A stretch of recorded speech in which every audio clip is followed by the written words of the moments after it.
গোটা ভারত তাকে চিনেছিল।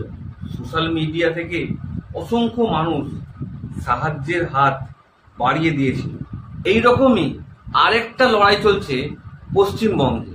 2021 সালে বাংলার ঝাড়খণ্ড সীমান্তে ছোট্ট গ্রামে অনির্বাণের শুরু হয় তার স্বপ্নযাত্রা। হাতে ছিল মাত্র 500 টাকা। গাছতলায় স্কুলের লড়াই। পুরুলিয়ার অযোধ্যা পাহাড়ে প্রত্যন্ত গ্রাম জিলিং সরেন।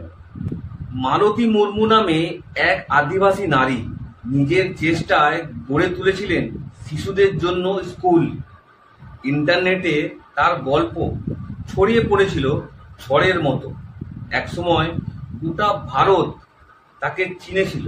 সোশ্যাল মিডিয়া থেকে অসংখ্য মানুষ সাহায্যের হাত বাড়িয়ে দিয়েছিল। আজ মালতী মুর্মু হয়ে উঠেছেন অনুপ্রেরণা। কিন্তু এই রকমই আরেকটা লড়াই চলছে পশ্চিমবঙ্গে, ফারাক্কার এক প্রত্যন্ত গ্রামে।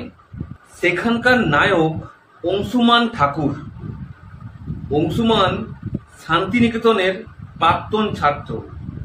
ছোটবেলায় গাছের তলা বসেই পড়াশোনা করেছেন তিনি।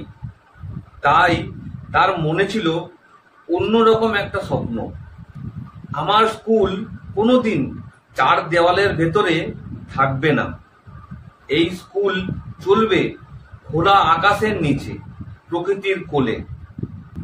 2021 সালে বাংলার ঝাড়খণ্ড সীমান্তে ছোট্ট গ্রামে অনির্বাণের শুরু হয় তার স্বপ্নযাত্রা।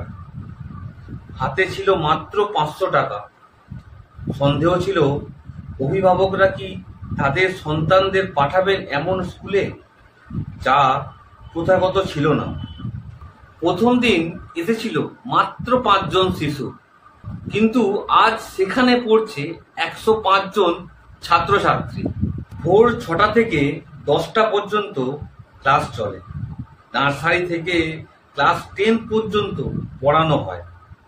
এখন আছেন 7 জন শিক্ষক। অংশুমান আর তার সহযোদ্ধারা নিজের টাকাতেই বাচ্চাদের খাবারের ব্যবস্থা করে। তবে সংগ্রাম এখানেই শেষ নয়। এখনো নেই কোনো স্থায়ী স্কুল বিল্ডিং, নেই কম্পিউটার বা আধুনিক শিক্ষার সুবিধা। শিক্ষকরা নিয়মিত বেতন পায় না। ছাত্রদের ভালো খাবার জোগাড় করতেও কষ্ট হয়। অংশুমান আর তার দল বিকল্প কর্মসংস্থান খুঁজে স্কুল চালিয়ে যাচ্ছে, কিন্তু বাস্তবটা কঠিন। আজ থেকে কয়েক বছর আগে যেমন ভারত মালতী মুর্মুর পাশে দাঁড়িয়েছিল, তেমনই সময় এসেছে অংশুমান ঠাকুর ও তার 105 জন বাচ্চার স্কুলের পাশে দাঁড়ানোর।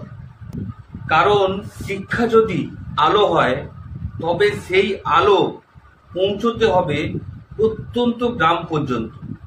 কারণ গাছতলায় বসা এই শিশুরাই একদিন গড়ে তুলবে আগামী দিনের সমাজ।